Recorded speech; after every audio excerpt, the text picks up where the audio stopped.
chapter 8.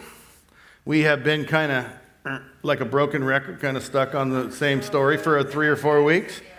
And you know, I had actually 3 or 4 more, but I feel led to move on.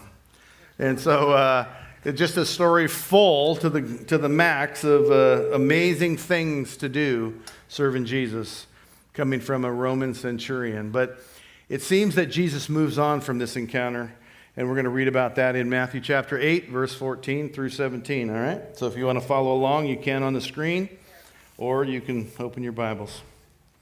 So Matthew chapter 8, verse 14 says, "When Jesus came into Peter's home, he saw his mother-in-law lying sick in bed with a fever. He touched her hand, and the fever left her. She got up and waited on him. When evening came, they brought to him many who were demon-possessed, and he cast out spirits with a word and healed all who were ill. This was to fulfill what was spoken through Isaiah the prophet. He himself took our infirmities and carried our diseases." Very interesting story. There's a lot of history in it. Maybe some house cleaning is to tell you that one of the things most surprising to me that if you didn't have this, you wouldn't know, is that Peter had a wife. Guy dropped his nets, left everything to follow Jesus, and they're out on the road a lot. And Peter had a wife.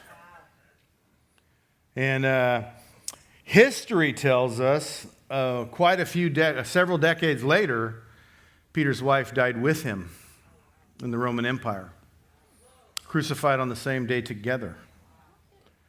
And on this day, just as Jesus entered Peter's house, and his mother-in-law was lying sick. And just in case you don't know where I get the wife part, if you have a mother-in-law, you have a wife. So just a little house cleaning there, information. But there's a few other things. Jesus came into Peter's house, saw his mother-in-law, touched her hand, and she's healed. And so the fever goes, and she got up and served him. Pretty amazing when Jesus comes into your life. See, I picture Jesus' house, or I said that wrong. I picture Peter's house like my life. And Jesus came into my life. And he touched me. That's right. And the fever left. I've told this quite a few times, but I was pretty mad. I was pretty angry. And Jesus came into my life and he touched me. I can't say that all of my anger left immediately, but I can tell you that it was like a crane picked up a load of bricks off me. It was like, whoa. I was shocked at the things, that changed. Kurt was talking about driving up here, and he used that word and said he was mad. I mean, it was extreme. What am I doing going to live with Christians? I don't like them. And because they serve him, and I'm mad at him. Right. And I wonder if we could, if I had you show hands, who can relate? You're just really mad at him at one time in your life. And I may not have had a fever from a flu, but I had a fever. I was mired in fever. I was destroying my own life, and I would say that more than anything, I hated me. And it manifested itself in hate for others, and in self-destruction. Destruction of my dreams. And then I was really mad because I lost my dreams because I self-destructed. So, it just was it's like this. You just keep putting another brick. Hey, that's too heavy. Okay, I get that that's too heavy. Let's just put another brick. Well, that's too heavy. Okay, let's just fix that by putting on another brick. Right. And so that's what we do in our life. We just continue to pile on our own self. It's heavy. Okay, let's load some more on. Right.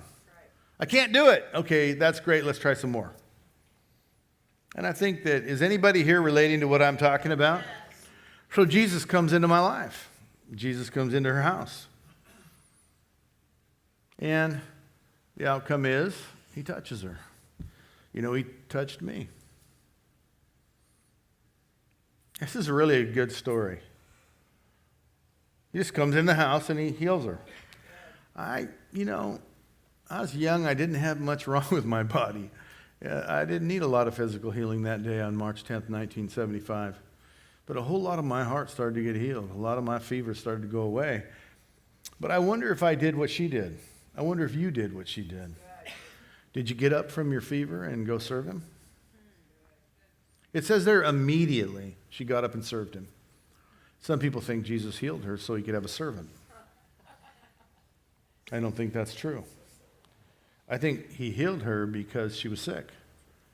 And he comes in to meet our needs, and he comes in to do good, and he did well because the other people didn't get up and serve him in the story. But I'm looking at Peter's house.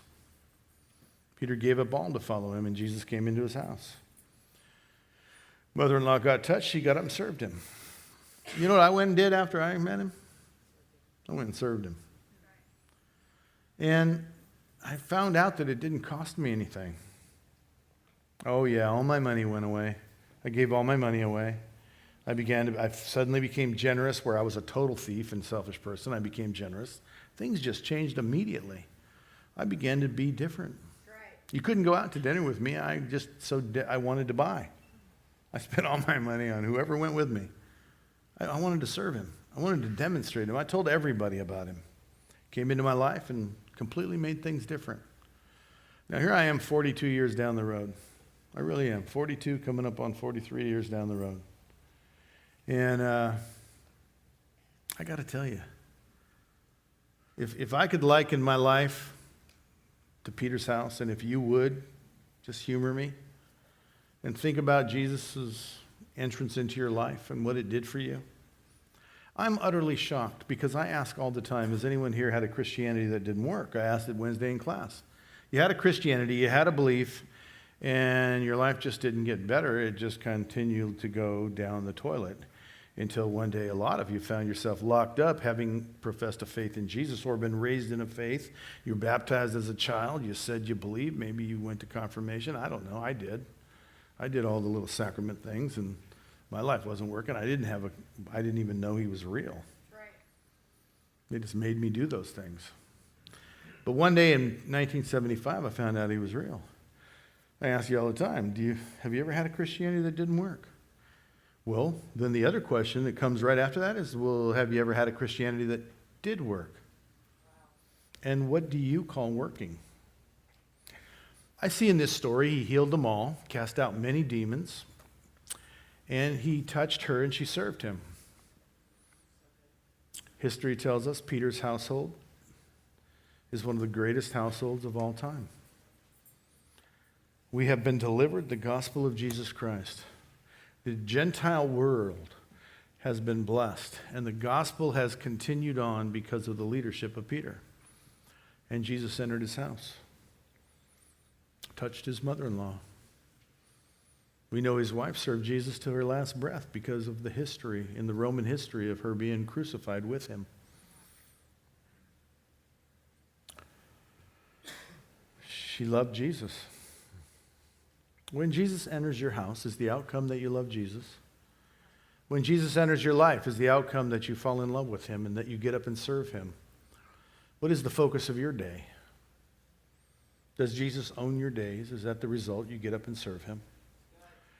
There's a story of 10 lepers where 9, he told 10, go do this. They were marveling that they were healed. And one said, wait a minute. And it's clear from the story that he recognized the Messiah just talked to us. The Christ just is here. And he turned around, ran back, called Jesus God, fell on his face before Jesus, called him God, and Jesus didn't rebuke him, but said, a foreigner is the only one to come back and proclaim the glory of God? Only one got up and went back to serve Jesus. Only one who was healed of leprosy ran back. And Jesus said this to him, your faith has made you well. I often wonder, what's the difference between being made well and being healed? I'll bet you Peter's mother-in-law was made well. There's many places in the Gospels where you'll see that. He was made well. And it's a different word than healing. I have to tell you, what happened to me is I was made well. Right. I was healed of a great load of sin and anger and hate. And I began a journey that took a long time to self-love, to a good self-image to actually being able to love others. I'm afflicted with a thing called perfectionism, which causes me to not love others. And so I got it in its proper form, and then it also causes you to love others. Right. So I was able to love others. And it was a journey, but I was made well. And I look at my life for 42 years and I think, wow, how come me? How come I get this? How come I get this understanding? How come I get these results? My life is made well. Demons leave when I talk to them. Having Jesus in my house or in my life caused my mother-in-law to be made well. I presided at her funeral. She loved me. She loved Jesus. Jesus came into my life and my mother-in-law was made well. Jesus comes into your life. Who's made well? What changes? Do you continue the pattern of destruction? Or does it change? Do you get up and serve him? Or do you get up and serve you? Do you continue on as healed and ignore the fact that you've been touched by Jesus? Or do you run back to him and fall at his feet and worship him? The question is there for every one of us. Some of us worship him for a while, and then we go on. We move on. I personally have never moved on. Never gone back. Jesus came into my life, came into my house.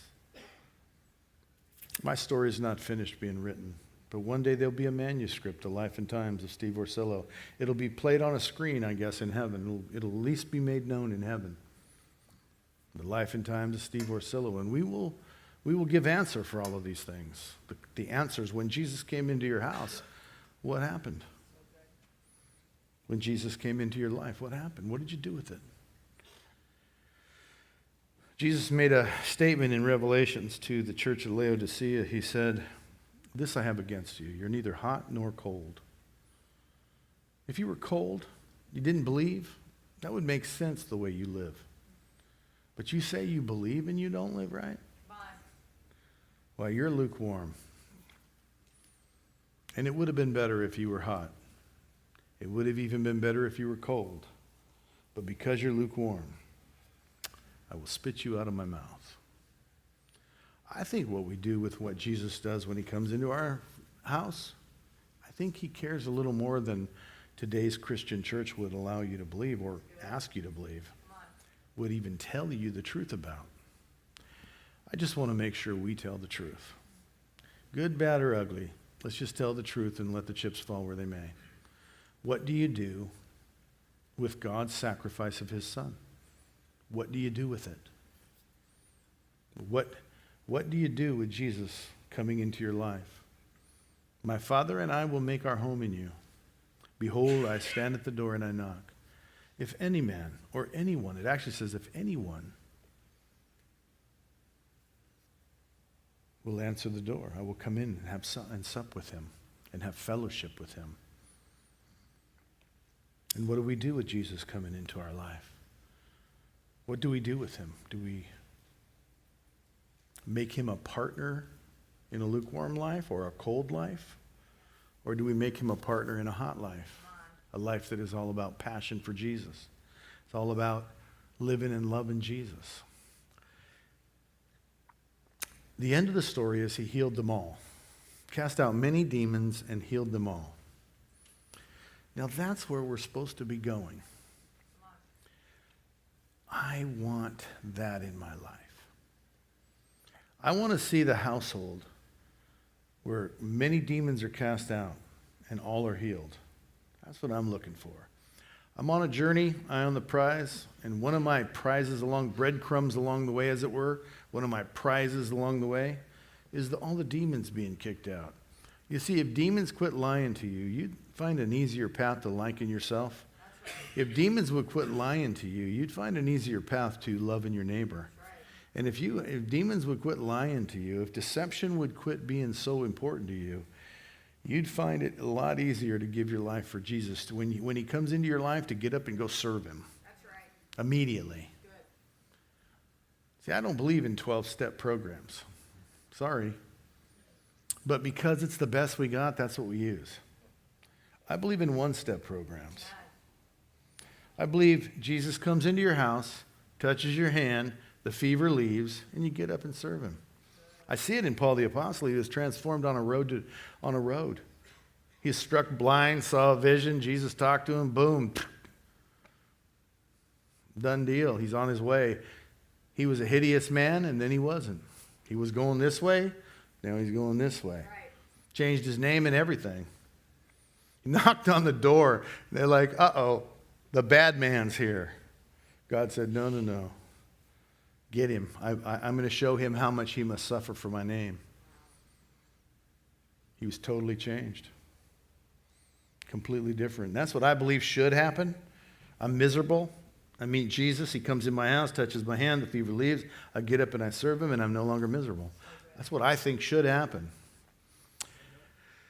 I will tell you something that I believe really holds us in bondage to our pain, to our self-doubt, to our self-hate, to our dysfunction, to our selfishness, to our offense, to our all those things. I mean, I could go on. I had more fingers. Follow me? I had more fingers. I could have kept going. And I think one thing that keeps us in bondage to this is that we just don't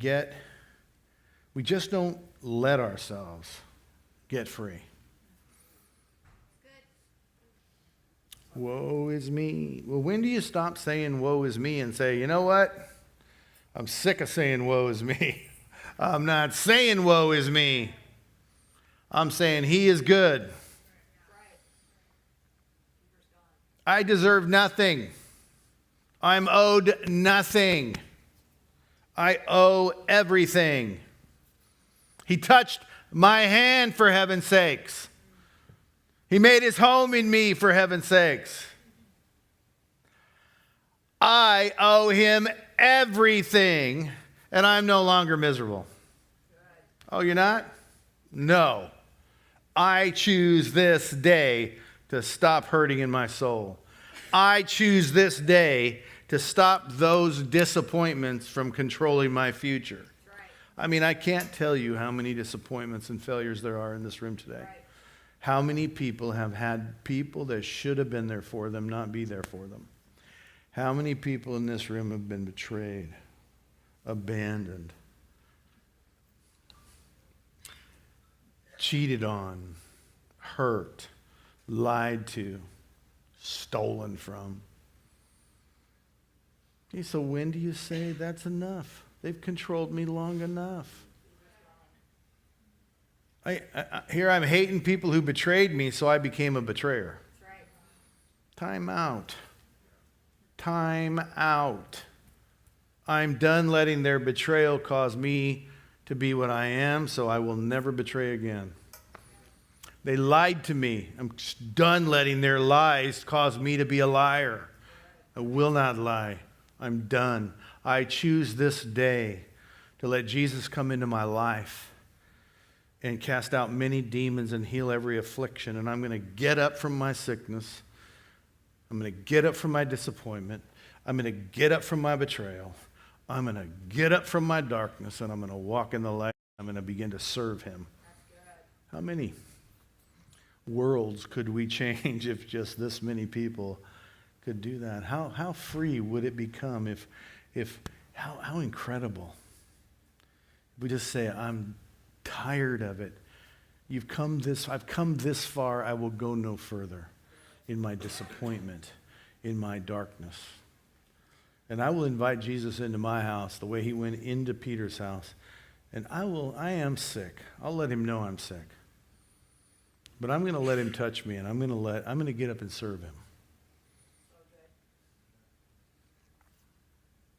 If all I can do is walk 10 feet, I'm going to walk 10 feet for him. Right. You know what I bet? I bet if that became your attitude, you'd walk 11 feet by tomorrow. Come on. Just telling you.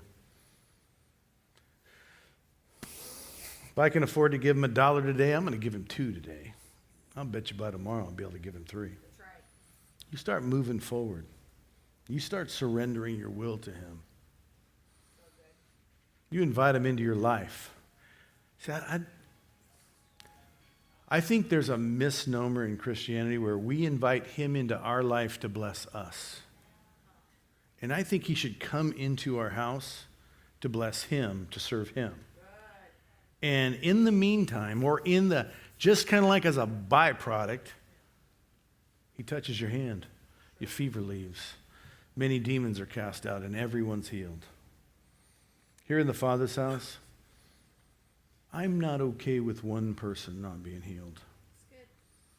I know we look at afflictions of the bodies as what I'm talking about, but I'm not really. I mean, I'd rather go to heaven blind than go to hell having had my eyes opened. I'd rather die of leprosy and go to heaven than to be healed of leprosy and never recognize that Jesus touched me, that the Son of God has been in my midst, that Christ, the Messiah of God, has been speaking to me, showed me mercy. I don't want to waste his sacrifice. He died so that I could know God.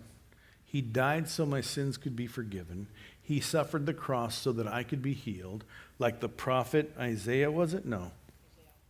The prophet Isaiah said, he took my infirmities. What if I don't let him take my infirmities? He died to take my infirmities. He bore them on the cross. What if I don't let him? What if I don't ever let him teach me how to love myself? What if I don't let him teach me how to love my wife, my children, my grandchildren, everybody else, and myself? What if I don't let him? Isn't that the same as wasting the cross? I mean, we're all into this cancer healing and all these things, and they're so important to us, and gold dust and nuggets, and I mean, it's okay, great. That's all good. But let me just tell you, if it rained gold dust in here and all of you still hated yourself, or most of you still hated yourself, or none of you were learning how to love yourself, that dust is going to destroy us. That gold is just going to wipe us out. But if we never got a speck of gold, but learned to love ourselves, you wouldn't believe how good life could be. Read the journals of Peter. Read the history of Peter. Search out the book of martyrs and everything written about the historical life of Peter the apostle, the shoes of the fisherman, those kind of things. And read about this man. Jesus came into his business, his fishing business, and said, "Drop your nets and follow me." Peter did. Jesus came into his house. Peter served him. Yeah, he sunk in the water when he looked at the waves, but who else walked on water? Yes, he betrayed him, but who of you wouldn't have denied you knew him, knowing what he knew about crucifixion? In the end, Peter was crucified. He won. He finished the race. He got up and served him. I think we should get up and serve him. But first, you got to invite him into your house, into your life, into your world. You got to let him have his way. You got to let him cast out the demons. You got to let him heal. You got to let him change your heart. You got to let him call you forward. You got to answer the call and move on. You got to get rolling with him. You can't just sit there and say, "I believe." If you sit there and say, "I believe," it is absolute proof that you don't believe. Faith is justified by her works. Don't tell me about your faith. Is it James that says that? Don't tell me about your faith. Show me. And then I'll know how much faith you have. Crazy, huh? Is it okay to say I believe and continue to sin? John the Apostle says I'm a liar, and the truth is not in me. If I say I believe in Jesus and the truth is not in me, is that a waste of the crucifixion? Is that a waste of his sacrifice for me? That would be I would consider it that. But if I let him in my house and I let him heal my mother-in-law and I let him heal the fevers, cast out the demons and change the world, now everybody wants to be famous in this world. I don't want to be famous. I have one goal, that he would say to me, Enter in, my good and faithful servant. I don't want to speak to thousands. I want to speak to you. Turns out to be thousands, that's fine with me. I just want to speak to you. If I can encourage you to go further up and farther in one time, just keep moving forward, keep moving forward. Let Jesus in your life, let him heal you, let him change you, let him inspire you. Let him teach you with Christ in the school of life, with Christ in the school of prayer, with Christ in the school of obedience. It's just let him be the teacher. That's the only thing the scribes ever got right. They called him teacher. After that, they got nothing else right. Teacher. Yep. Ding, ding, ding, ding, ding. Now let him teach you. Let him lead you. Let him show you mercy. If he loved you, shouldn't that be good enough for you to love you? If he forgave you, shouldn't that be good enough for you to forgive you? So I understand the pain that your daddy didn't do what he should have done. It hurts. But does daddy get to control everything? Can't Jesus begin to take over that role? Can't the betrayals and the letting you down, can't it be pushed aside? And can't his faithfulness take the place of the unfaithfulness? Can't his acceptance of you take the place of the rejection of you? Can't his loyalty take the place of the betrayal of those that shouldn't have done that but did? When he comes into your house, shouldn't it make a difference? There should never be a hand raised for someone that really let Jesus come into their life and say it didn't work. There should never be a hand raised. That following Jesus doesn't work. I have to tell you, if you say you're following Jesus and it doesn't work, you weren't following Jesus. You were following a different idea. Follow Jesus. Say, hey, I must be doing it wrong. Yep. There's only two reasons we turn the key, the car makes no noise. Something's wrong with the car, or something's wrong with you. You're not really turning the key. You're turning something else, calling it a key. You're turning the radio button, the tuner button, saying, hey, it won't start. Did you turn the key? Yeah. That's not the key. So there's either something wrong with what you're doing or there's something wrong with the car. Well, let's just take half of it off. There's nothing wrong with Jesus. If it ain't working, you're turning the wrong button, you're believing the wrong thing, you're saying the wrong thing, listening to the wrong thing. And Jesus is the one that said, many will come in that day and say, Lord, Lord, did we not cast out demons? Did we not do this and that? Did we not? And he will say, depart from me, I didn't even know you. Does Jesus know you? Does he know your house? Has he come into your house and healed you? Has he brought healing to your house? Has he brought the goodness of God to your house? I've only survived. I've been through a lot of stress in the last 9 months. My daughter's been in way more. My wife's been in a ton. But I've been in a lot. My son-in-law, my whole family's been in a lot of stress. I got to tell you what got me through it. Leukemia almost buckled my knees. 4-year-old having leukemia almost buckled my knees. Walking up to my house and it was gone. At 2 a.m, almost buckled my knees. And the same phrase saved me in both places. And I would like to teach you that phrase this morning because I was taught this phrase because he came into my life in 1975.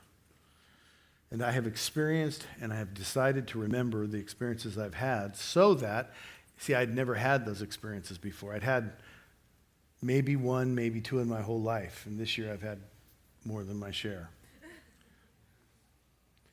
Prepared for this by this truth. I decided long ago that you are good. I decided to give my life to you long ago. Come hell or high water, it doesn't change that you're good and that you love me. Doesn't change that I love you. No use wasting time on, did I do something wrong? Forget that. Whatever it is you want to do with this burnt house, whatever it is you want to do with my life, you owe me nothing. I deserve nothing. I owe you everything. And I walk with you. I work for you. I'm yours. So have your way in me. And I know that when I have been tested, I will come forth as gold. Both of those times I use that phrase. And just a statement of truth. I decide today not to suffer from this thing. The news media tried to get me to suffer. Oh, please tell us you're suffering. I can't. I can't tell you I'm suffering just because my house burned down. I'm not. We need to hear you suffer. No, that's the devil that needs to hear me suffer. I already decided he's good and whatever comes, comes. I'm his. My life belongs to him. He came into my life in a 20-second prayer. Bam. After I spent 18 years denying him. We okay with this? I love Jesus. He did not reject me. And he should have. I would have rejected me. Just saying. But he did not. He invited me to become his son, to learn as his disciple, to be my teacher, to be my Lord. He even filled me with the Holy Spirit, making his home in me. My life's good and has been in spite of the circumstances. He is good. And I'll probably fail him again. I'm not going to make excuses. I intend to never sin. I might, but I have no intention to do so. I intend to be faithful. Living in the promise that if I was unfaithful, he would still be faithful. Well, I want to be like him. I want to be more like him. How about you?